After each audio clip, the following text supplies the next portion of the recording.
Hello learners, एक बार फिर से आपका बहुत बहुत स्वागत है ज्ञानस्त्री क्लासेस पर। देखिए, यूजीसी नेट में आपका जो इम्पोर्टेंट एक यूनिट आ जाता है वो है information and communication technology. Important इसलिए क्योंकि यहाँ से फैक्चुअल क्वेश्चंस पूछे जाते हैं, और दूसरी चीज कि कॉम्पेरेटिवली ये क्वेश्चंस जो है ना वो ईजियर होते हैं सॉल्व करना। अगर आपको कंप्यूटर का नॉलेज होगा, अगर आपको थोड़ा भी, आजकल तो वैसे डिवाइसेस का, टेक्नोलॉजी का लगभग सभी को नॉलेज होता ही है, क्योंकि आप एक मोबाइल फ़ोन तो ज़रूर यूज़ करते होंगे, है ना? आपके घर में, आपके आस-पास में बहुत सारे लोग करते होंगे, और मोबाइल फ़ोन्स ने हमें टेक्नोलॉजी से कहीं न कहीं सबको कंफर्टेबल तो कर ही दिया है, चाहे वो पुराने जनरेशन हो, चाहे अभी का हमारा करंट जनरेशन हो। वैसे ही इंफॉर्मेशन एंड कम्युनिकेशन टेक्नोलॉजी वाले इस यूनिट में हम ये देखेंगे कि हमारे पठन-पाठन की जो प्रक्रिया है, जो टीचिंग लर्निंग का प्रोसेस है, इसमें टेक्नोलॉजी का कितना रोल है और कितना अहम रोल है कह दें। और दूसरी चीज़ कि कैसे हम टेक्नोलॉजी को इंटीग्रेट करके अपने लर्निंग को, अपने नॉलेज गेनिंग के जो भी हमारा कैपेसिटी है उसको बढ़ा सकते हैं। सबसे पहले तो हम जनरल टर्मिनोलॉजी और एब्रिविएशन देखते हैं। एक और चीज़ बता दूँ, वन शॉट वीडियो है, दूसरी चीज़ बता दूँ कि बहुत ज़्यादा डिटेल में नहीं होगा, लेकिन हाँ, हर एक टॉपिक को हम टच करेंगे जो भी आपके सिलेबस में मेंशन है, और एक रिवीजन, इसको आप समझिए कि बहुत तेज़ी में आपका रिवीजन हो जाएगा एक यूनिट का। इंफॉर्मेशन एंड कम्युनिकेशन टेक्नोलॉजी जो है ना, ये वो प्रौद्योगिकी, वो टेक्नोलॉजीज होती हैं जो हमें एक्सेस देती हैं इंफॉर्मेशन का थ्रू टेलीकम्युनिकेशन, यानी कि दूर संचार के माध्यम से सूचना का पहुंच हमें प्रदान करती हैं। इसमें इंटरनेट भी आ जाता है, वायरलेस नेटवर्क आ जाता है, मोबाइल फोन आ जाता है, कंप्यूटर, सॉफ्टवेयर, दूसरे कम्युनिकेशन मीडिया आ जाती हैं। ये सभी मिल के आपस में काम करते हैं। ठीक है, एक होता है इसमें हार्डवेयर और एक होता है सॉफ्टवेयर।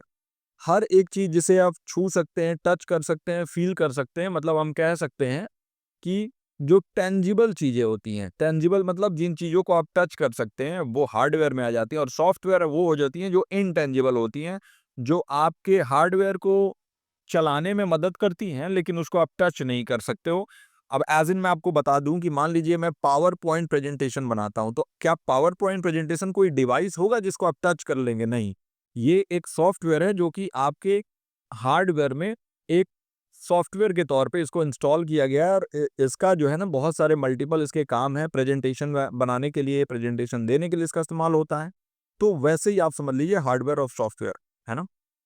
इसके अलावा आपको मालूम है कि इनपुट डिवाइस और आउटपुट डिवाइस होता है। इनपुट डिवाइस वो डिवाइसेज़ होती हैं, वो उपकरण होते हैं, जो आप कंप्यूटर को इंस्ट्रक्शन देने के लिए यूज़ करते हैं। इंस्ट्रक्शन देने के लिए देखिए, इन मतलब होता है अंदर। तो जब कंप्यूटर के अंदर कोई इन्फॉर्मेशन आपको डालना है तो वो इनपुट डिवाइसेज़ हो जाएँगी। फॉर एग्ज़ाम्पल कीबोर्ड, कीबोर्ड का कीज़ जो है आप प्रेस करते हैं कुछ भी लिखने के लिए, वो आपके कंप्यूटर के अंदर आप इन्फॉर्मेशन डाल रहे हैं, वो इनपुट डिवाइस हो गया। माउस, माउस के थ्रू आप क्लिक कर रहे हैं और कोई भी चीज़ सेलेक्ट कर रहे हैं, कॉपी कर रहे हैं, पेस्ट कर रहे हैं, इनपुट डिवाइस हो गया। लेकिन अगर मैं कहूँ मॉनिटर, जो आपके कंप्यूटर का स्क्रीन होता है ना? तो ये क्या हुआ? ये आउटपुट डिवाइस हो गया। लेकिन अगर मैं यहाँ पे कह दूँ कि ये एक लैपटॉप का जो है स्क्रीन है, और वो लैपटॉप जो है ना वो टच भी है और साथ ही साथ नॉर्मल भी है। तो अगर टच स्क्रीन होगा तो वो इनपुट प्लस आउटपुट दोनों हो जाएगा, क्योंकि टच स्क्रीन में आप इनपुट भी दे सकते हैं उसको टच करके, और आउटपुट भी ले सकते हैं, जैसे उसमें कोई पिक्चर दिखा या फिर कुछ भी आपने प्रोसेस किया तो सामने आपको इन्फॉर्मेशन दिख गया। इसी के साथ-साथ प्रिंटर जो है, वो आउटपुट डिवाइस है, क्योंकि उससे आप कुछ ना कुछ बाहर निकालते हैं, जैसे कुछ भी प्रिंट करना है। और वही स्कैनर, अगर मैं बोलूँ, जो ये चीज़ स्कैन करते हैं, तो वो इनपुट डिवाइस है, क्योंकि उससे स्कैन करके कंप्यूटर के अंदर इन्फॉर्मेशन भेज रहे हैं। तो इस टाइप से इनपुट-आउटपुट डिवाइस में क्या दोनों में क्या डिफरेंसेस हैं, ये मैंने आपको समझा दिया। हार्डवेयर, सॉफ्टवेयर क्या होता है, ये समझा दिया। है ना? एक होता है BIOS, basic input output system. है ना? तो बीआईओएस होता है जो कि आपके कंप्यूटर को स्टार्ट जब आप करते हैं, जब उसको पहली बार जो है ना वो कंप्यूटर को ऑन करते हैं, तो उस समय पे ये इनपुट और आउटपुट डिवाइसेज़ को आपस में जो है ना वो जोड़ता है फर्स्ट टाइम बूटिंग के टाइम पे। कैश मेमोरी आपने सुना होगा, ये कैश मेमोरी जो होता है ना, इसमें बहुत सारी चीज़ें स्टोर होती हैं, जैसे प आपने कौन से वेबसाइट विज़िट किए हैं, पासवर्ड आपका सेव हो सकता है, पुराने हिस्ट्री आपका जो भी होगा वो सेव होता है इसमें। तो कैश मेमोरी होता है, और ये बहुत फास्ट मेमोरी होता है, यानी कि कैश मेमोरी जो है ना वो बहुत फास्ट होता है, रजिस्टर होता है। इसके अलावा अगर मैं बात करूँ तो एक होता है आपके कॉम्पैक्ट डिस्क, सीडी जानते ही हैं, तो ये, इसके बाद से एक डीवीडी होता है। इसके बाद जो है हम देखते हैं क्या, तो आपका SSD सॉलिड स्टेट ड्राइव भी होता है और हार्ड ड्राइव भी होता है। अब इसमें मैं बोलूँ कि कौन सा फास्टेस्ट होता है, तो सॉलिड स्टेट ड्राइव सबसे फास्ट होता है, इसके बाद हार्ड ड्राइव होता है, फिर डीवीडी होता है, फिर सीडी होता है ना? और ऐसे करते-करते जो है ना वो हमारे स्लोएस्ट से फास्टेस्ट में भी आपको लगाने के लिए कई बार क्वेश्चन में पूछ देता है कि सबसे स्लो कौन-सा आपका मेमोरी होता है, कौन-सा फास्ट होता है। अच्छा, एक होता है रैम, रैंडम एक्सेस मेमोरी, और एक होता है रोम, आपका जो है ना रीड ओनली मेमोरी। तो रोम जो होता है ना, ये परमानेंट मेमोरी होता है, ये इसमें जो भी चीज़ आप सेव करेंगे परमानेंट भी रहेगा, चाहे आपका पावर कट हो जाए या फिर आपका कंप्यूटर बंद हो जाए। वही रैम के बारे में बात करें, रैंडम एक्सेस मेमोरी, तो ये टेम्पररी मेमोरी होता है और आपके सिस्टम को स्मूथली चलाने में हेल्प करता है। आप देखते होंगे कि आप सभी बात करते होंगे, मेरे फ़ोन में जो है 8 जीबी रैम है, 16 जीबी रैम है, तो वो रैम आपके सिस्टम को स्मूथली चलाने और एक साथ साइमल्टेनियसली कई सारे ऐप अगर आप खोल रहे हैं, तो आपका फ़ोन या आपका लैपटॉप, टैबलेट या कंप्यूटर जो है वो स्लो ना पड़े, हैंग ना करे, इसके लिए इसका रैम जो है ना वो रैम का भी अलग-अलग टाइप होता है। जैसे सबसे लेटेस्ट आया हुआ DDR5X और DDR5T रैम, है ना? तो ये सबसे लेटेस्ट वाले हैं DDR5X और T। इसके पहले DDR4 भी आता था, DDR3 भी आता था, तो ये रैम के टाइप्स हो गए, है ना? और रोम के टाइप्स में ये सभी आ जाते हैं, सीडी, डीवीडी, एसएसडी, एचडी, है ना? और इसके बाद क्लाउड स्टोरेज भी एक चीज़ होता है। मैंने आपको बोला ना कि बहुत सारी चीज़ें मैं आपको ऐसे बता रहा हूँ, बस आपका रिवीजन होता रहेगा। क्लाउड स्टोरेज होता है, तो क्लाउड मतलब क्या होता है? बादल। मतलब एक्चुअल में देखा जाए तो ऐसा कुछ बादल में स्टोर नहीं होता है, एक टर्म यूज़ कर लिया गया है कि मतलब जो भी क्लाउड में अगर आप फाइल या फ़ोटोज़ या वीडियोज़ या जो भी सेव कर रहे हैं, इसके लिए आपको फिजिकल डिवाइस रखने की ज़रूरत नहीं है एज़ इन कोई मेमोरी के लिए, बल्कि आप अपने मोबाइल में ही क्लाउड स्टोरेज में सारे फ़ोटोज़ को अगर अपलोड कर देते हैं, तो बाद में किसी भी डिवाइस से एक्सेस कर सकते हैं, तो एक्सेसिबिलिटी यानी पहुँच जो है वो बढ़ जाता है। लेकिन क्लाउड स्टोरेज जो है ना वो महँगा होता है, जैसे सब्सक्रिप्शन बेस्ड होता है, तो जैसे गूगल ड्राइव है, तो 15 जीबी तो आपको दे देगा फ्री, जिसमें कि जीमेल वगैरह सभी इसके अंदर ही आपको लाने होंगे। लेकिन 15 जीबी से ऊपर ऊपर अगर चाहिए तो मंथली या फिर ईयरली आपको चार्जेस देने पड़ेंगे। तो ये क्लाउड स्टोरेज का भी सिस्टम जो है, क्लाउड स्टोरेज का एग्जांपल तो जी ड्राइव है, अमेज़न का जो है वेब बेस्ड क्लाउड स्टोरेज भी आता है, तो बहुत सारे ऐसे हैं, जियो क्लाउड है। अब हम आ जाते हैं कुछ इंपॉर्टेंट टर्म्स एंड एब्रिविएशंस पे, जो ज़्यादा मैंने यहाँ पे नहीं लिया है। ऑलरेडी इसके लिए चैनल पे एक वीडियो मैंने डाला हुआ है, जिसमें सारे इंपॉर्टेंट आईसीटी टर्म्स और एब्रिविएशंस वहाँ पे कवर किए हुए हैं। आप सर्च कर लीजिएगा, वैसे मैं लिंक भी प्रोवाइड कर दूँगा, तो वहाँ से भी उसको जाके एक बार आप देख लेंगे। www वर्ल्ड वाइड वेब होता है, तो कोई भी वेबसाइट पे आपको जाना होता है तो आप लिखते हैं ना एचटीटीपीएस के बाद www डॉट मान लीजिए google.com, तो ये कलेक्शन ऑफ वेब पेजेस होता है जिसे इंटरनेट के माध्यम से एक्सेस किया जा सकता है। यूआरएल होता है यूनिफॉर्म रिसोर्स लोकेटर, एक तरीके से आप कह सकते हैं कि एड्रेस होता है आपका, जैसे आपके घर का एड्रेस होता है ना कुछ, वैसे ही आपके इंटरनेट पर आपका ये एड्रेस जो यूआरएल है कि कौन से वेब पेज जाना है। तो मान लीजिए कि आपको खोलना है माइक्रोसॉफ्ट.com, तो ये इसका यूआरएल हो गया माइक्रोसॉफ्ट.com। ये पूरा मतलब जैसे एचटीटीपीएस उसके बाद से ऐसे करके ये रहता है, फिर www.microsoft.com। एचटीटीपी और एचटीटीपीएस, तो एचटीटीपी होता है हाइपर टेक्स्ट ट्रांसफर प्रोटोकॉल, और एक होता है इसी का सिक्योर वर्जन। सिक्योर वर्जन ज़्यादा बेहतर माना जाता है, जिसको हम एचटीटीपीएस कहते हैं। इसमें सिक्योरिटी होती है, आपके डेटा जो है उसके चोरी होने के चांसेस जो है बहुत कम होते हैं। ये प्रोटोकॉल हम हाइपर टेक्स्ट को ट्रांसफर करने का इस्तेमाल करते हैं। कुल मिला के कुछ भी अगर आपको ब्राउज़ करना है इंटरनेट पे, तो एचटीटीपीएस का इस्तेमाल होता है। आईपी एड्रेस, इंटरनेट पे आपका एड्रेस मान लीजिए कि भाई इंटरनेट पर अगर आपको ढूँढना है कि आप कहाँ से इंटरनेट चला रहे हैं, तो पुलिस वगैरह इसी का इस्तेमाल करते हैं। आईपी एड्रेस, है ना? एक यूनिक आइडेंटिफायर होता है, हर डिवाइस के लिए अलग-अलग होता है। IPv4 पहले आता था और अब IPv6 यानी इंटरनेट प्रोटोकॉल वर्ज़न 4 आता था, अब वर्ज़न 6 आता है। आईएसपी मतलब इंटरनेट सर्विस प्रोवाइडर है, वो कंपनी जिससे आप इंटरनेट लेते हैं, जैसे जियो, एयरटेल, ये सभी इंटरनेट सर्विस प्रोवाइडर हैं। तो इंटरनेट का एक्सेस आपको देते हैं। लैन, वैन, मैन क्या होता है? लैन लोकल एरिया नेटवर्क, वैन वाइड एरिया नेटवर्क, और मैन मेट्रोपॉलिटन एरिया नेटवर्क होता है। लोकल एरिया नेटवर्क आपके एक ऑफिस या बिल्डिंग के अंदर जो भी इंटरनेट होगा, तो आपस में वो जुड़ा हुआ कंप्यूटर है, उसका एक पूरा का पूरा जत्था जो होता है वो लोकल एरिया नेटवर्क में आ जाता है। इसी के अंदर में आप चीज़ों को भेज सकते हैं या रिसीव कर सकते हैं। सिक्योरिटी के लिए इस्तेमाल करते हैं कंपनीज, ताकि उनके जो सेंसिटिव डेटा है वो बाहर ना लीक हो जाए। मेट्रोपॉलिटन एरिया नेटवर्क एक सिटी बेस्ड हो सकता है कि एक सिटी में बहुत सारे कंप्यूटर्स आपस में जुड़े हुए हैं, और वाइड एरिया नेटवर्क में आपका इंटरनेट आ जाता है, दूर दूर तक चीज़ें जुड़ी हुई हैं, पूरे वर्ल्ड वाइड, है ना? अलग अलग स्केल्स ऑफ नेटवर्किंग है ये। एफटीपी फाइल ट्रांसफर प्रोटोकॉल होता है, फाइल ट्रांसफर करना इंटरनेट पे इसका इस्तेमाल होता है। HTML और XML। HTML होता है हाइपर टेक्स्ट मार्कअप लैंग्वेज और XML होता है आपका एक्सटेंसिबल मार्कअप लैंग्वेज। ये मार्कअप लैंग्वेजेज हैं, अगर आपको वेब डॉक्यूमेंट बनाना है तो उसके लिए इस्तेमाल होता है। वाईफाई का फुल फॉर्म होता है wireless fidelity. Wireless internet access करने के लिए आपको वाईफाई जो है लेना पड़ता है। वाईफाई आजकल होम वाईफाई भी है, पब्लिक वाईफाई भी है, अलग-अलग टाइप के वाईफाई होते हैं। वीपीएन वर्चुअल प्राइवेट नेटवर्क, अब इसको हम जोड़ेंगे आईपी एड्रेस। देखिए, तो अगर आपको इंटरनेट सिक्योरली चलाना है, आप नहीं चाहते हो कि आप जो भी ब्राउज़ कर रहे हैं वो किसी को पता चले, या फिर आप कोई मिलिट्री ऑपरेशन पे काम कर रहे हैं या कुछ भी कर रहे हैं, तो उसके लिए वर्चुअल प्राइवेट नेटवर्क जो होता है ना, एक सिक्योर कनेक्शन देता है आपको पब्लिक इंटरनेट के ऊपर। आपको एक पाइपलाइन दे देगा, अब कोई भी इसमें एक्सेस नहीं कर पाएगा और देख नहीं पाएगा। ये हर मिनट, हर 2 मिनट में आपका, हर मिनट में, हर सेकंड में आईपी एड्रेस आपका बदलता रहता है। तो कोई एक जो है आपका आईपी एड्रेस इसमें नहीं रहता, इसी वजह से ये वर्चुअली प्राइवेट नेटवर्क होता है। ओपन सोर्स सॉफ्टवेयर क्या होता है? वो सॉफ्टवेयर जो कि पब्लिकली एक्सेसिबल होता है इसका सोर्स कोड, तो इसके वजह से सिक्योरिटी इसको ज़्यादा माना जाता है कि इसमें कोई भी चोरी आपके डेटा का नहीं होगा, क्योंकि पब्लिकली एक्सेसिबल है तो कोई भी देख लेगा कि ये सोर्स कोड में कुछ अगर खतरनाक दिखेगा तो वो दिखेगा। जैसे एंड्रॉइड एक ओपन सोर्स सॉफ्टवेयर है ना? फायरवॉल जो है ना, एक सिक्योरिटी सिस्टम होता है मॉनिटर और कंट्रोल करने के लिए इनकमिंग और आउटगोइंग नेटवर्क ट्रैफिक को। तो फायरवॉल आपको फिशिंग वगैरह से बचा सकता है। फिशिंग मतलब PHISHING। ये जैसे आपको कई बार कॉल आते हैं ना जिसमें डिजिटल अरेस्ट कर लिया जाता है, बोला जाएगा आपसे कि आपके नाम से यहाँ कोरियर पकड़ा गया है, और फिर आप डर जाते हैं। उसके बाद से आपसे जो है पैसा ऐंठने की पूरी तैयारी वो लोग कर देते हैं। फेक पुलिस से फ़ोन करा देंगे, आपको पूरा डरा देंगे और आपसे पैसा ट्रांसफ़र करवा। तो उन सभी फिशिंग अटैक से, या फिर मालवेयर अटैक से, या फिर कोई ट्रोजन या कोई भी एक वायरस अटैक से आपको बचाने के लिए फायरवॉल का इस्तेमाल आप कर सकते हैं। तो इसमें फायरवॉल में भी बहुत सारे आते हैं, अलग-अलग कंपनीज़ है, अवास्ट है और ऐसे बहुत सारी कंपनीज़ बने हुए हैं। के लिए अभी इससे ज़्यादा तो जनरल एब्रिविएशंस और टर्मिनोलॉजीज़ हम नहीं देखेंगे। आगे बढ़ते हैं हम basics of internet, internet and email को, और बाकी जो टर्मिनोलॉजी है मैं आपको लिंक शेयर कर दूँगा, तो वो वीडियो आप ज़रूर देख लीजिएगा। इंटरनेट होता क्या है? नाम से समझिए, इंटर और नेट, इंटरकनेक्टेड नेटवर्क, इसी से बना है इंटरनेट। यानी आपस में जुड़ा हुआ एक नेटवर्क है, एक पूरा जत्था है, ग्लोबल लेवल पे है, पूरे वैश्विक स्तर पर है।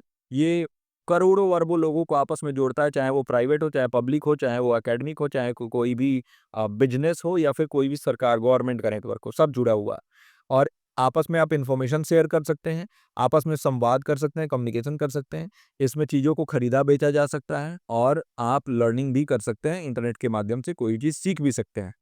इंट्रानेट क्या होता है? तो इंटरनेट के इतर इंट्रानेट जो होता है ना, ये एक प्राइवेट नेटवर्क है। यानी कि इसमें जो है ना, सभी चीज़ें आपस में जुड़ी हुई नहीं रहेंगी। एक ऑर्गेनाइज़ेशन अपने अंदर जो है चाहता है कि भाई हमारा एक सिक्योर इंटरनेट हो, जो कि कहीं भी शेयर ना हो, कोई भी इसका एक्सेस ना कर सके, क्योंकि हम सेंसिटिव इन्फॉर्मेशन शेयर करते हैं। हो सकता है कि हमारे सीक्रेट जो है हमारे कॉम्पिटिटर को पता चल जाए और वो हमारे प्लान्स को चुरा ले। तो इसके लिए इंट्रानेट का इस्तेमाल होता है। इंटरनल कम्युनिकेशन होता है, डॉक्यूमेंट शेयरिंग, एम्प्लॉयी का पोर्टल, कॉन्फिडेंशियल ऑपरेशंस होते हैं, एन्क्रिप्टेड होता है अगर हम देखें तो। और ये किसी को वही एक्सेस कर सकता है जिसको अथॉरिटी होती है ना? जिसको ये अलाउड होता है। ईमेल का फुल फॉर्म होता है इलेक्ट्रॉनिक मेल। एक तरीका है, एक मेथड है डिजिटल मैसेज को एक्सचेंज करने का इंटरनेट के ऊपर। इसमें यूज़र नेम @domain-name.com, ये इसका फॉर्मेट होता है। जैसे मान लीजिए कि मेरा नाम है प्रतीक, तो प्रतीक और @gmail.com, तो ये आपका एक ईमेल हो गया। ईमेल में कुछ प्रोटोकॉल्स इंपॉर्टेंट है। SMTP, simple mail transfer protocol. ये मेल ट्रांसफर के लिए प्रोटोकॉल का इस्तेमाल होता है, सेंड करने के लिए, जब भी आप मेल सेंड कर रहे हैं तो, है ना? और रिसीव करने के लिए पोस्ट ऑफिस प्रोटोकॉल होता है, POP3, और IMAP होता है। ये ईमेल्स को रिसीव करने के लिए प्रोटोकॉल होता है, बस इतना आप याद रखिए, है ना? हिंदी में ये चीज़ें प्रोवाइड कर दिया है मैंने, वैसे तो आपको हिंदी बताता हुआ चल ही रहा हूँ। ऑडियो और वीडियो कॉन्फ्रेंसिंग आप तो समझ ही रहे हैं। देखिए, ऑडियो और वीडियो कॉन्फ्रेंसिंग आजकल बड़ा इंपॉर्टेंट हो गया है, क्योंकि कोई भी कंपनी में आप काम करते हैं, वहाँ पे आपस में अगर लोग कॉन्फ्रेंस कर रहे हैं, ऑडियो बेस्ड हो सकता है, वीडियो बेस्ड हो सकता है, तो रियल टाइम कम्युनिकेशन होता है। लेकिन ऑडियो कॉन्फ्रेंसिंग में सिर्फ वॉइस का, सिर्फ जो है ना वो आपके आवाज़ का इस्तेमाल होगा, इसमें वीडियो नहीं दिखेगा, पिक्चर नहीं दिखेगा। तो टेली कॉन्फ्रेंसिंग जो होता है, कस्टमर से आप कस्टमर सपोर्ट से बात करते हैं, ग्रुप डिस्कशन कर सकते हैं। कई बार आप देखते हैं आप अपने जो भी ऑडियो कॉन्फ्रेंस करके और अपने कॉलीग से, अपने ऑफिस के लोगों से ऑडियो पे ही बात करते हैं, कई लोग मिलके, वो ऑडियो कॉन्फ्रेंसिंग। इसके लिए कुछ टूल्स भी हैं।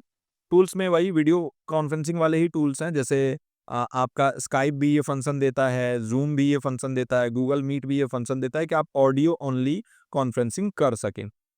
वीडियो कॉन्फ्रेंसिंग जो होता है ना, इसमें ऑडियो के साथ-साथ वीडियो भी आता है, वो भी रियल टाइम का। यानी कि वास्तविक समय में आप जैसे भी हो, आप वीडियो पे रहेंगे।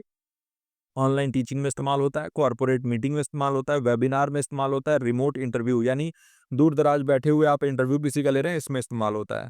Zoom, Google Meet, Microsoft Team, Webex ऐसे प्लेटफ़ॉर्म्स हैं जो कि वीडियो कॉन्फ्रेंसिंग टूल्स हैं और इससे क्वेश्चन भी पूछा जा चुका है कि बताइए कौन से टूल इसमें से वीडियो कॉन्फ्रेंसिंग के हैं, है ना? बेनिफिट्स होता है वीडियो कॉन्फ्रेंसिंग का कि कई बार जो है ना वो कॉस्ट इफेक्टिव हो जाता है, क्योंकि सबको बुलाना, फिर वो सारे अरेंजमेंट्स करना थोड़ा-सा हेक्टिक और अगर कॉस्टली देखें तो वो भी हो जाता है। ट्रैवल वगैरह रिड्यूस हो जाता है, वर्चुअल एजुकेशन एनहांस हो रहा है, क्योंकि दूर-दराज बैठे भी आप जो है ना रियल टाइम में पढ़ सकते हैं अपने एजुकेटर के साथ और रियल टाइम इंटरेक्शन भी इनेबल कर देता है ये। ICT based teaching support system अगर हम देखें, तो देखिए टेक्नोलॉजी का अगर इस्तेमाल किया जा रहा है पढ़ाने के लिए, है ना? जिससे कि इंटरएक्टिविटी, अंतरक्रियाशीलता बढ़ जाती है, यानी टीचर और स्टूडेंट आपस में संवाद ज़्यादा कर पाते हैं। जो शिक्षार्थी हैं, वो ज़्यादा एंगेज्ड रहते हैं, ज़्यादा उनकी सहभागिता बढ़ जाती है, तो वो हम ज़्यादा कहते हैं भाई ICT based teaching support system का फ़ायदा ये है। तो इंटरनेट का इस्तेमाल करके ये टीचिंग सपोर्ट सिस्टम काम करता है। जैसे एक है कंप्यूटर एडेड इंस्ट्रक्शन, जिसमें हम कंप्यूटर का इस्तेमाल करके पढ़ाते हैं, इंस्ट्रक्शन देते हैं, निर्देश देते हैं। एक होता है डिजिटल व्हाइट बोर्ड, आजकल आप देखते होंगे मैम पढ़ाती हैं आपको, वो डिजिटल बोर्ड पे पढ़ाती हैं ना, तो वो डिजिटल व्हाइट बोर्ड हो गया। उसमें आपको सारी चीज़ें जो है ब्लैक बोर्ड का भी उसमें फ़ायदा है और साथ ही साथ उसमें डिजिटली भी चीज़ें अवेलेबल कराई जा सकती हैं, वीडियो भी चलाया जा सकता है, कुछ भी हो सकता है।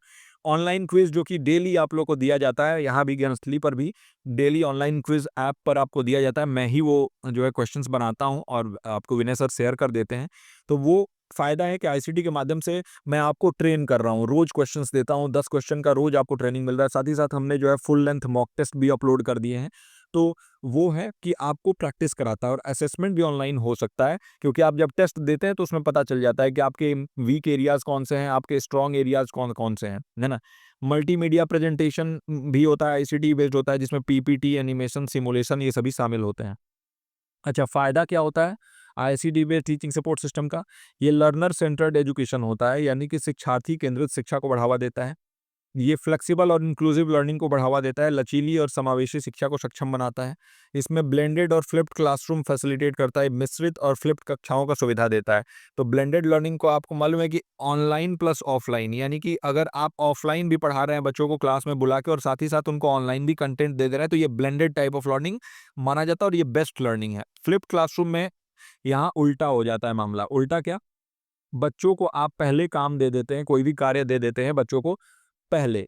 अब वो क्या करते हैं, उनको अपने घर पे जाके आप उनको मटेरियल दे देंगे, वीडियो के माध्यम से उनको आप जो है ना पीपीटी वगैरह दे देंगे और वो सभी चीज़ें अपने घर पे पढ़ेंगे और आके क्लासरूम में क्या होता है, क्लासरूम में डिस्कशन होता है, क्लासरूम में डिबेट होता है और एक कंक्लूजन तक पहुँचा जाता है और जहाँ भी ज़रूरत होता है वहाँ टीचर इंटरवीन करते हैं और सही इन्फॉर्मेशन उनको प्रोवाइड कर देते हैं। तो यानी कि यहाँ पे रोल चेंज हो जा रहा है, तो फ्लिप्ड हो गया कि जहाँ पे कक्षा में पढ़ाया जाता था, अब आपको घर पे पढ़ना है और कक्षा में डिस्कशन होता है, तो इसलिए इसको हम कहते हैं फ्लिप्ड क्लासरूम, है ना? तो ये सभी जो है ना इसके फ़ायदे हैं ICT based teaching support system के। अब हम देख लेते हैं डिजिटल इनिशिएटिव्स कौन-कौन से लिए गए हैं हायर एजुकेशन में, भारत स्पेसिफिक मैंने यहाँ पे लाया हुआ है। सबसे पहले तो स्वयं। स्वयं जो है उसका फुल फॉर्म होता है study webs of active learning for young aspiring minds. Massive open online course ही है, भारत का गवर्नमेंट बेस्ड है। इसको जो मिनिस्ट्री ऑफ एजुकेशन है, पहले इसका नाम ministry of human resource development हुआ करता था, इनके और all India council for technical education जो है, इनके द्वारा लाया गया है स्वयं को। ये क्लास 9 से लेकर पीजी लेवल के कोर्सेज़ यहाँ पर ऑफ़र किए जाते हैं स्वयं पे। एक्सेस, इक्विटी, क्वालिटी ये सभी जो है ना बहुत इम्पोर्टेंट है स्वयं के लिए, अगर स्वयं में हम बात करें तो। अच्छा, इसके बाद अगर हम देखें तो स्वयं प्रभा। अच्छा, मैं चाहता हूँ कि थोड़ा स्वयं के बारे में और डिटेल में आपसे डिस्कस कर लूँ, क्योंकि यहाँ से एक क्वेश्चन जो कि हमेशा बड़ा इम्पोर्टेंट बन जाता है आपके लिए, वो क्या है मैं आपको समझा देता हूँ। देखिए, सबसे इम्पोर्टेंट जो क्वेश्चन जो कि मुझे लगता है कि भाई स्वयं में जो बार-बार पूछा जा रहा है, वो है क्वाड्रेंट्स ऑफ स्वयंमुख, है ना? यानी कि किसमें 4 क्वाड्रेंट बताए गए हैं, है ना? 4 क्वाड्रेंट बताए गए हैं। अब वो कौन-कौन से क्वाड्रेंट है, इसी से पूछ देता है क्वेश्चन। देखिए, अगर मैं study webs of active learning for young aspiring minds इसके क्वाड्रेंट के बारे में बात करूँ, तो सबसे पहला क्वाड्रेंट होता है वीडियो लेक्चर का। याद रखिएगा, ये जो भी पढ़ा रहा हूँ ये बहुत एग्जाम स्पेसिफिक है, वीडियो लेक्चर, है ना? वीडियो लेक्चर में आप प्रोफेशनली रिकॉर्डेड लेक्चर्स प्रोवाइड करते हैं सब्जेक्ट एक्सपर्ट द्वारा। ये कॉन्सेप्ट्स विजुअली और ऑडिबली एक्सप्लेन होता है, विजुअल और ऑडिटरी लर्नर्स को कैटर करता है, क्लासरूम जैसा माहौल बनाने का प्रयास किया जाता है। आईआईटी के फैकल्टी एक्सप्लेन कर रहे हैं थर्मोडायनेमिक्स एनिमेशंस का यूज करके, डायग्राम का इस्तेमाल करके वीडियो लेक्चर। क्वाड्रेंट 1 पहला क्वाड्रेंट हो गया। दूसरा क्वाड्रेंट में अगर हम आ जाएं तो ये होता है आपका रीडिंग मटेरियल, है ना। क्वाड्रेंट 2 में डिजिटल रीडिंग मटेरियल जैसे पीडीएफ, ई बुक, नोटबुक वगैरह प्रोवाइड कर दिया जाएगा। Textual explanation, references, additional resources provide कर दिए जाएंगे। वीडियो लेक्चर्स को सप्लीमेंट करने के लिए, इन डेप्थ लर्निंग कराने के लिए ये प्रोवाइड किया जाता है। तो पीडीएफ जो है ना वो टेक्स्ट बुक के चैप्टर्स, लेक्चर के नोट्स हो सकते हैं। इसके बाद तीसरा क्वाड्रेंट आ जाता है आपका सेल्फ असेसमेंट टेस्ट। याद रखिएगा एक एक क्वाड्रेंट, और वो भी बिल्कुल नंबर के साथ। ये दूसरा है, ये तीसरा है। सेल्फ असेसमेंट टेस्ट होता है जिसमें quiz, MCQ, assignment, practice test ये सभी होता है। लर्नर्स के समझ को टेस्ट करना चाहते हैं उसके लिए। फॉर्मेटिव असेसमेंट होता है कंटिन्यूअस फीडबैक के लिए, रिटेंशन इंप्रूव करने के लिए, प्रोग्रेस ट्रैक करने के लिए। वीकली क्विज होता है हर मॉड्यूल को एक्सेस करने के लिए लर्निंग को। और फिर आता है आपका चौथा क्वाड्रेंट, और इसको हम कहते हैं डिस्कशन फोरम। Discussion forum. तो तीसरा कौन सा था? सेल्फ असेसमेंट टेस्ट, और चौथा है डिस्कशन फोरम, जहां पर इंटरैक्टिव प्लेटफॉर्म होता है पीयर लर्निंग और डाउट रिजोल्यूशन के लिए। स्टूडेंट्स अपने क्वेश्चंस वहां पे डाल देते हैं, पार्टिसिपेट करते हैं डिस्कशंस में, और इंस्ट्रक्टर्स उसको मॉडरेट करते हैं कोर्सेज को, और जो भी कोलैबोरेटिव लर्निंग जो है ना उसको बढ़ावा दिया जाता है। तो लर्नर्स अपने डाउट डालते हैं और उनके ही सहपाठियों द्वारा या टीचर द्वारा उनके क्वेश्चन को फोरम में आंसर कर दिया जाता है। तो ये डिस्कशन फोरम है। तो चारों क्वाड्रेंट बनाया क्यों गया है? 360 डिग्री के लर्निंग के लिए। देखिए एक क्वाड्रेंट में कितने डिग्री हो गए, मतलब मैं आपको ऐसे समझा रहा हूँ, 90 डिग्री, 90 90 90 90, मतलब 360 डिग्री ऑफ लर्निंग, मतलब ऑल राउंड डेवलपमेंट। इसका एक बहुत इंपॉर्टेंट है, इंगेज करना है बच्चों को, लर्न कराना है, उनको प्रैक्टिस कराना है, और आपस में सहभागिता जरूरी है, तो कोलाबरेट कराना है। मैसिव ओपन ऑनलाइन कोर्स के फॉर्मेट यही होता है ना। तो मैं अगर आपसे पूछूं कि बताइए इनमें से चारों क्वाड्रेंट अप्रोच स्वयं का अगर है, तो इसमें से video lecture, printed certificate, reading material, discussion forum, इसमें से कौन सा नहीं है? तो प्रिंटेड सर्टिफिकेट या ऐसा कुछ क्वाड्रेंट नहीं होता है। वीडियो लेक्चर सबसे पहले, इसके बाद दूसरे क्वाड्रेंट में रीडिंग मटेरियल, तीसरे में सेल्फ असेसमेंट टेस्ट, और चौथे में डिस्कशन फोरम। तो आई होप कि स्वयं का ये भी पार्ट आपका कवर हो गया हो। अब हम आ जाते हैं लेटेस्ट स्वयं प्रभा डीटीएच चैनल्स की लिस्ट, है ना। ये बहुत इंपॉर्टेंट है सर। स्वयं प्रभा होता क्या है? देखिए लेटेस्ट, जो सबसे लेटेस्ट अगर हम देखें, स्वयं प्रभा में बहुत बदलाव होते रहते हैं, और जो बहुत सारे इसमें क्या होता है ना, डीटीएच चैनल्स हैं स्वयं प्रभा में। तो स्वयं प्रभा में जो है ना, शुरुआत में कितने चैनल लॉन्च हुए थे? 32 चैनल्स थे इसमें, 32 चैनल्स, है ना, जो कि लगभग 2017, 9 जुलाई 2017 को इसका लॉन्चिंग हुआ था। बाद में इसको 40 चैनल कर दिया गया, और 40 चैनल्स डीटीएच के अभी हैं। बाद में और बढ़ा था, 80 के आसपास चला गया था, लेकिन अभी करंट में 40 डीटीएच चैनल्स हैं। एजुकेशनल कंटेंट को ब्रॉडकास्ट करते हैं। जीसैट 15 सैटेलाइट के माध्यम से इसको ब्रॉडकास्ट किया जाता है।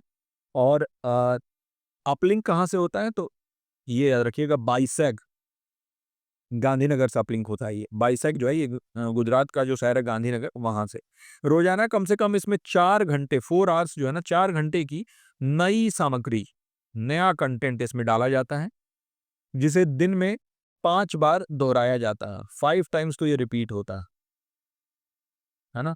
तो और डीडी फ्री डिश पे अवेलेबल होता है। जैसे फ्री डिश एंटीना लगाते हैं ना आप, तो उसमें MP-EZ4 STB का सेटअप होता है, जो STB आपका होता है सेटअप, इसी के चलिए फ्री में आपको ये अवेलेबल हो जाता है ना। तो ये जीसैट 15 सैटेलाइट के जरिए और नई सामग्री को, इन्फ्लिबनेट जो है वो बड़ा इंपॉर्टेंट हो जाता है इसमें, यही मेंटेन करता है, इंफॉर्मेशन एंड लाइब्रेरी नेटवर्क, और ये आपका स्वयं प्रभा को भी देखता है। शोध गंगा के बारे में अब हम जानना चाहें, तो शोध गंगा क्या है? शोध गंगा एक डिजिटल रेपोजिटरी है, यानी कि संग्रह है, जो इलेक्ट्रॉनिक थीसिस और डाइजर्टेशंस हैं, भारत में जितने भी रिसर्च हुए हैं उसके लिए थीसिस या शोध जितना भी हुआ है, इसका पूरा संग्रह यहाँ पे उपलब्ध है, शोध गंगा। इन्फ्लिबनेट इसको मेंटेन करता है। ये शैक्षणिक अखंडता और भारतीय शोध तक पहुंच को बढ़ावा देता है। यानी पहले बहुत दिक्कत होता था शोध के बारे में, रिसर्च के बारे में, लिटरेचर रिव्यू करने में। आज की डेट में ये सारी चीजें आपको मिल जाएंगी कि शोध गंगा पे करंट में क्या चल रहा है, भारत में रिसर्च का माहौल क्या है, क्या नहीं, वो सारी चीजें वहां पे पता चल जाएंगी। तो ये है आपका शोध गंगा। शोध गंगोत्री, शोध गंगोत्री क्या है? ये रिसर्च प्रपोजल और सिनॉप्सिस का रेपोजिटरी है। तो भाई जब आप शोध करते हैं उससे पहले आप रिसर्च प्रपोजल या सिनॉप्सिस रेडी करते हैं ना, तो उसी रिसर्च प्रपोजल, उसी सिनॉप्सिस जो है ना, उसका एक संग्रह है, ताकि ये पता चल सके कि शुरुआत से लेकर आखिरी तक उस पर्टिकुलर जो भी रिसर्चर हैं उन्होंने कैसे काम किया है, उनका पहले रिसर्च, क्योंकि पहले दिक्कत ये होती थी किसी और के काम को कोई और अपना काम बताने लगता था, लेकिन ये चीज़ें अब नहीं है क्योंकि शोध गंगोत्री में वो चीज़ें जो है ना उसको स्टोर किया जा रहा है। तो गंगोत्री ग्लेशियर से ही तो गंगा निकली है ना, तो वैसे ही आप समझ लीजिए किसी चीज़ का उद्गम कहाँ से होता है। जैसे रिसर्च का उद्गम जो है, स्टार्टिंग पॉइंट रिसर्च प्रपोज़ल को ही माना जाता है। तो यही रिसर्च प्रपोज़ल को स्टोर करने के लिए शोध गंगोत्री, रिसर्च का ट्रेंड क्या चल रहा है, थीम क्या चल रहा है, इसको ट्रैक करने के लिए होता है। शोध शुद्धि जो होता है, ये प्लेजरिज्म डिटेक्शन सॉफ्टवेयर है, यानी कि कभी भी साहित्यिक चोरी से हमें बचना चाहिए रिसर्च करते समय। अगर आपके काम को कोई चोरी कर ले रहा है या फिर आप भी काम कर रहे हैं लेकिन आपको पता नहीं है, जाने-अनजाने में ही आपने जो है ना वो प्लेजरिज्म कर दिया है, तो उसको डिटेक्ट करने के लिए सॉफ्टवेयर प्रोवाइड किया गया है, शोध शुद्धि। इन्फिलिबनेट और यूजीसी प्रोवाइड करते हैं और ये बेस्ड है URKUND मॉडल पे, उरकुंड मॉडल पे, जो कि अब इसका नाम चेंज हो गया, ओरिजिनल हो गया है। Original, our original. तो ये थोड़ा वर्ड प्ले किया गया है यहाँ पर। आवर मतलब हमारा, ओरिजिनल मतलब हमारा ही है, ओरिजिनल। तो ये प्लेजरिज्म डिटेक्शन सॉफ्टवेयर है। ये एकेडमिक इंटीग्रिटी, जो हमारी अखंडता है, इसको सुनिश्चित करता है रिसर्च के सबमिशन में, कि भाई रिसर्च में हम कुछ भी सबमिट कर रहे हैं तो कुछ नया, न्यू सबमिट कर रहा है। इसके बाद आता है ई शोध सिंधु। ई शोध सिंधु जो है ना, ये क्या है, ये कंसोर्टियम है, संघ है हायर एजुकेशन इलेक्ट्रॉनिक रिसोर्सेज के लिए, है ना। तो ये ई शोध सिंधु जो है, इसके बारे में थोड़ा डिटेल में बताता हूँ कि व्हाट इज ई शोध सिंधु, क्योंकि ये भी जरूरी है। ये चीजें, ये कई चीजों को जो है ना वो मिला के बनाया गया है ई शोध सिंधु। पहले जो है वो कुछ और हुआ करता था और इसको मिला के बनाया गया है, तो इसके बारे में भी आपको जानना आवश्यक है। देखिए, मैं बताता हूँ आपको। जो ई शोध सिंधु है ना, ये सबसे पहले तो आप यही समझ लीजिए कि ये जो है ना एक कंसोर्टियम है यूनिवर्सिटीज का, विश्वविद्यालयों का, संघ है कॉलेजेस का और सेंट्रली फंडेड टेक्निकल इंस्टीट्यूट्स का, है ना। इसमें जो है ना ये 2015 में 3 मेजर कंसोर्टिया, 3 मेजर जो है संघों को मिला के बनाया गया। सबसे पहला कौन सा, ये भी पूछ लेता है क्वेश्चन। 3 को मिला के बनाया गया, यूजीसी, इन्फोनेट, डिजिटल लाइब्रेरी कंसोर्टियम, है ना, डिजिटल लाइब्रेरी कंसोर्टियम इसको। दूसरा है एनलिस्ट, कॉलेजेस के लिए। और तीसरा है INDEST, इंडेस्ट, AICTE, इंडेस्ट AICT consortium engineering और टेक्निकल इंस्टीट्यूट। इन तीनों को मिला के बनाया गया है। और ये क्या देता है, तो 7,000 से ज़्यादा, 7,000 प्लस फुल टेक्स्ट जर्नल देता है ये, है ना। 11 major publishers, bibliographic factual databases, archival archives, e books और लीगल रिसोर्सेज।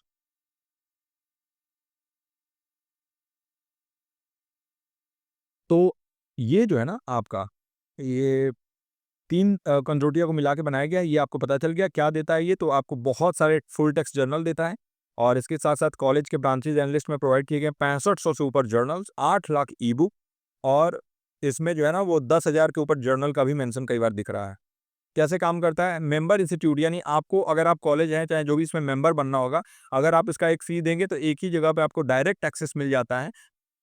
और ऑफ कैंपस यूजर्स या कॉलेज में अगर हैं उसमें भी से भी आप एक्सेस कर सकते हैं। अगर आपको कॉलेज प्रोवाइड कर रहा है तो इसमें सब्सक्रिप्शन लेने की जरूरत नहीं है। तो ये सब्सक्रिप्शन बेस्ड होता है ना। हाई क्वालिटी डिजिटल रिसोर्सेज कम पैसे में आपको उपलब्ध कराना एक ही जगह पे, ये इसका मेन लक्ष्य है। और इसमें IIT, NIT, central universities, colleges, universities, ये सभी इसके अंदर आ जाती हैं, है ना। चलिए, ये हो गया। अब हम आ जाते हैं national digital library of India, NDLI, भारतीय राष्ट्रीय डिजिटल लाइब्रेरी। ये एजुकेशनल मटेरियल को इंटीग्रेट करता है, मल्टीपल इंस्टीट्यूट से आने वाले अलग-अलग एजुकेशनल मटेरियल को। ये बुक्स का एक्सेस, आर्टिकल का, थीसिस का, ऑडियो लेक्चर का एक्सेस देता है national digital library of India. अलग-अलग लैंग्वेजेज में ये उपलब्ध है। मैसिव ओपन ऑनलाइन कोर्सेज, जैसे कि हमने बात किया, स्वयं एक भारत का अपना मैसिव ओपन ऑनलाइन कोर्स है। वैसे प्राइवेट भी बहुत सारे प्लेयर हैं, है ना।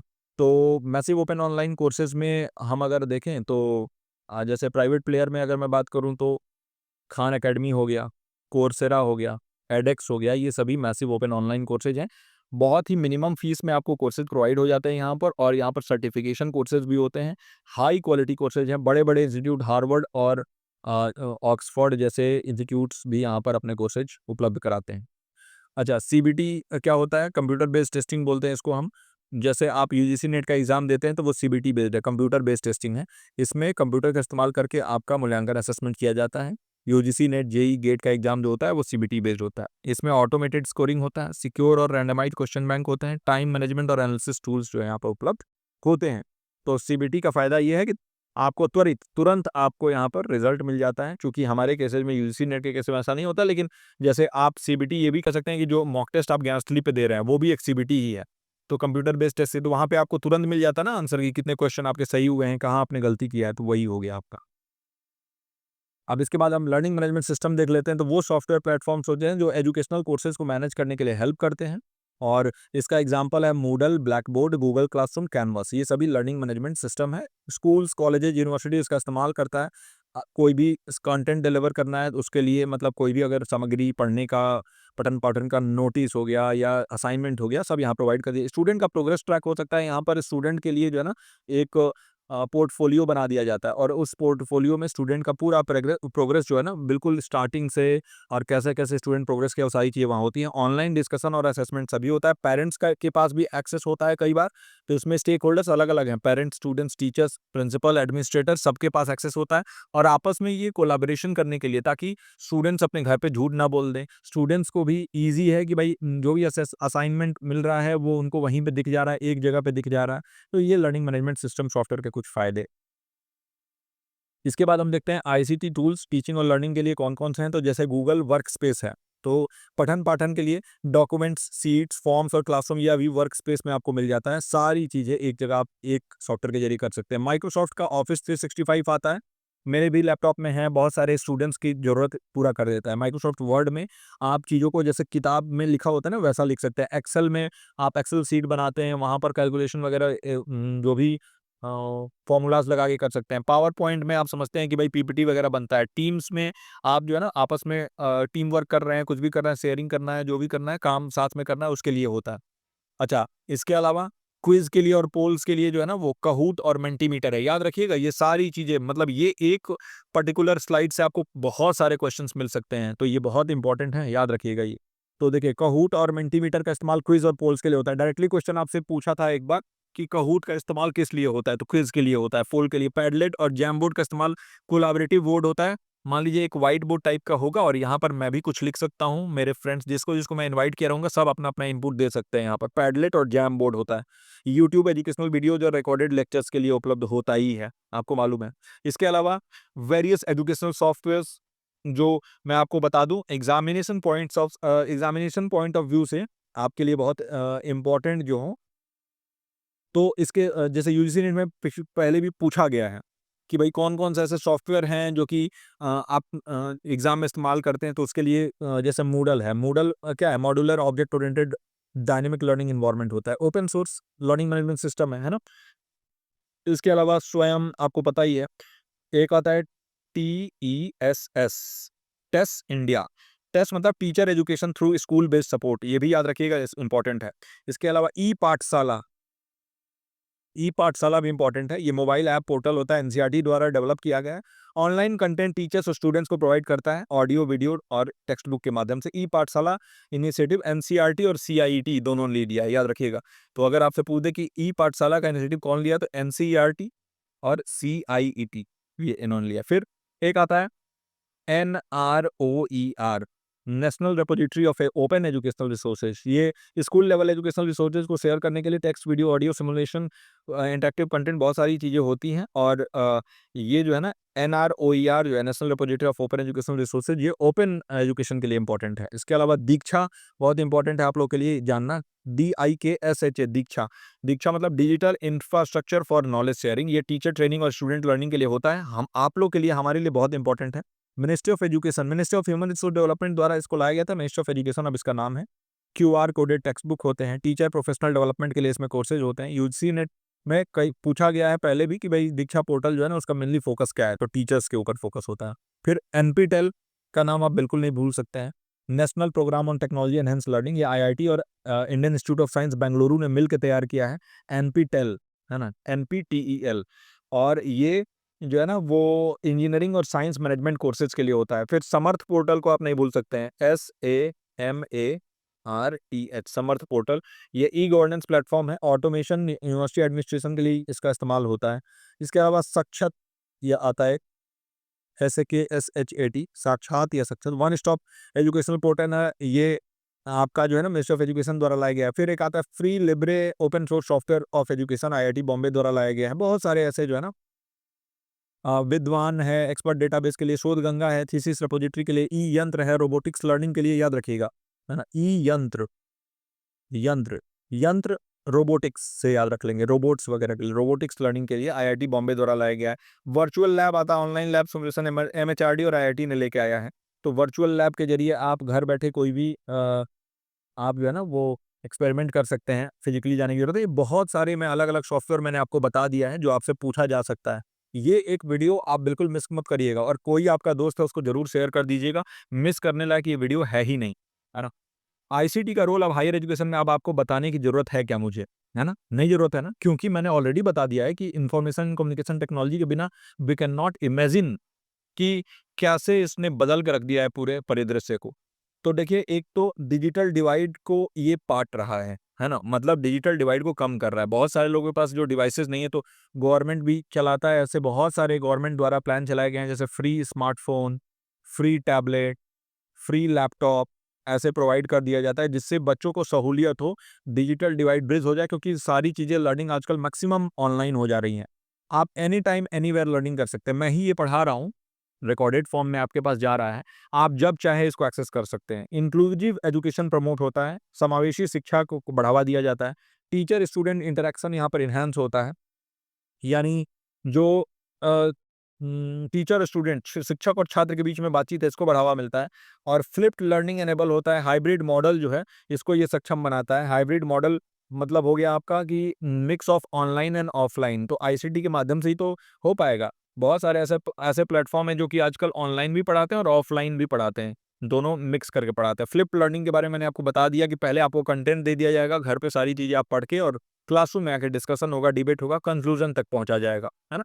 तो ये ICT का रोल है। उच्च शिक्षा में तो इसका रोल बहुत बढ़ गया है, और खास तौर से अगर मैं बात करूं, AI आर्टिफिशियल इंटेलिजेंस का रोल बहुत ज़्यादा बढ़ गया है। चूंकि पूरी तरीके से 100% AI के ऊपर हम ट्रस्ट नहीं कर सकते हैं। मैं बार बार कहता हूं कि कभी भी AI के ऊपर लर्निंग करके एग्जाम में आप मत बैठिएगा। AI जो है ना, वो हमारे ही आपके बातों से सीखता है, और कोई भी अगर इंटरनेट पे गलत चीज़ें डाल देगा तो AI उसको ही आप तक पहुंचा देगा। वो अपना कुछ नहीं यूज़ कर रहा है, बल्कि वो सारी चीज़ें जो इंटरनेट पे उपलब्ध है उसी से बता रहा है। तो AI का इस्तेमाल, ये भी एक टॉपिक है कि भाई रिसर्च में AI का इस्तेमाल कैसे हो सकता है, अपने आप में इम्पोर्टेंट टॉपिक है ना? और AI का इस्तेमाल हायर एजुकेशन में, और AI के अपने फ़ायदे और नुकसान हैं, तो इसके ऊपर भी जो है हम बात कर सकते हैं। तो कंक्लूज़न क्या निकला, देखिए, information and communication technology ICT बिल्कुल रीढ़ की हड्डी है, मॉडर्न एजुकेशन का बैकबोन है। बिना इसके हम आधुनिक शिक्षा के बारे में जो है ना, कोई भी चर्चा ही नहीं कर सकते हैं। ये हमारी सबसे पहले तो एक्सेसिबिलिटी, पहुँच बढ़ा दे रहा है, गुणवत्ता बढ़ा दे रहा है, क्योंकि पहले क्या होता था कि जो भी टीचर आपके आस-पास हैं उससे ही आप पढ़ लेते थे, लेकिन अब आप चुन सकते हैं कि हाई क्वालिटी टीचिंग मुझे कहाँ मिल रहा है। अफोर्डेबल होता है। पहले जिस चीज़ के लिए 20,000, 30,000, 40,000 खर्च करने पड़ते थे, अब यही जो कोर्स हम लोग आपको पढ़ाते हैं, ये आपको 3000 के अंडर में मिल जाता है, 2500, 3000। ये कोर्सेज़ जो है ना, वो अगर आप ऑफ़लाइन जाएँगे तो 20,000 प्लस रहता है इसका, ऊपर ही चला जाएगा, कम नहीं होगा। तो ये जो है ना, वो लर्नर के लिए बहुत ज़्यादा जो है वो हेल्पफुल हो गया, कम पैसे में भी जो लोग, जिनके पास थोड़े सुविधाएँ इतनी नहीं हैं, वो कर सकते हैं तैयारी घर बैठे। मैंने भी घर बैठे तैयारी करके ही JRF अचीव किया था, है ना? कॉम्पिटिटिव एग्जाम्स, UGC नेट जैसे एग्जाम्स के लिए बहुत इंपॉर्टेंट हो गया है ये ICT। और अगर मैं एब्रिविएशन और प्रोटोकॉल के बारे में बात करूं, तो जो डिजिटल इनिशिएटिव्स हैं भारत में, शोध गंगा, स्वयं, स्वयं प्रभा, शोध शुद्धि, शोध गंगोत्री, ये सभी डिजिटल इनिशिएटिव्स हैं। और लर्निंग मैनेजमेंट सिस्टम में आपको मालूम है कि मूडल और ब्लैक बोर्ड और मैसिव ओपन ऑनलाइन कोर्सेज में आपका सबसे पहले तो स्वयं ही हो गया, और study webs of active learning for young aspiring minds, और इसके अलावा स्कोरसेरा, एडेक्स, और इसके अलावा खान एकेडमी हो गया। ICT के एप्लीकेशन अगर देखें तो ICT का इस्तेमाल हर जगह है, शिक्षा में है, असेसमेंट में है, और शिक्षा की गुणवत्ता को बेहतर बनाने में ICT का बड़ा महत्वपूर्ण रोल है ना? और हमने शॉर्ट फॉर्म भी देखे, एब्रिविएशंस भी देखे, बहुत सारे ICT टूल्स के। मैंने अलग से जो चीज़ें यहाँ नहीं भी हैं, तो मैंने बताई हुई हैं। तो ये मत समझिएगा कि सिर्फ PDF देख के काम चल जाएगा, बल्कि आपको ये भी देखना होगा कि जो भी चीज़ें यहाँ क्लास में पढ़ाई जा रही हैं, वो भी आपको अटेंटिवली देखना होगा, भले ही उसकी स्पीड बढ़ा के आप देखिए। तो इस पर्टिकुलर वीडियो में इतना ही रखते हैं और ज़्यादा बड़ा भी वीडियो नहीं हुआ है और 1 यूनिट पूरा आपका कवर हो गया है। मैं आशा करता हूँ कि ये वीडियो आपके लिए हेल्पफुल रहा हो। अगर लगा हो कि हमारा एफर्ट आपके लिए हेल्पफुल है, तो वीडियो को लाइक कर दीजिए।